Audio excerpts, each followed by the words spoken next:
تاریخ 3 جولائی 2021۔ استاد کا احترام، جماعت 8ویں، مضمون اردو، موضوع استاد کا احترام، ذیلی موضوع سوالات۔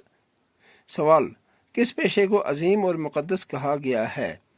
جواب: استاد کے پیشے کو عظیم اور مقدس کہا گیا ہے۔ سوال نمبر 2: استاد کی رہنمائی کیوں ضروری ہے؟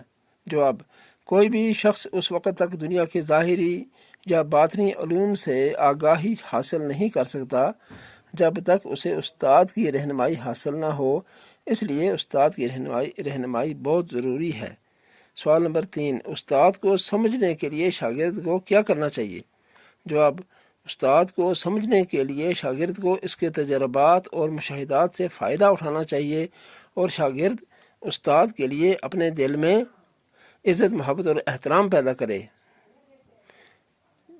نمبر 4: نوشیروان نے بیٹے کے منہ پر چپت کیوں لگائی؟ جواب: نوشیروان نے بیٹے کے منہ پر اس لیے چپت لگائی کہ اس نے خود استاد کے پاؤں کیوں نہیں دھوئے۔ 5: سکندر اعظم نے استاد سے کیا کہا؟ جواب: سکندر اعظم نے استاد سے کہا کہ مانگیے استاد محترم، کیا مانگتے ہو؟ میں اب دنیا کی ہر چیز آپ کے قدموں میں لا کر رکھ دوں گا۔ آپ کا آج کا سبق ختم ہوا، اس سے آگے آئندہ پڑھیں گے۔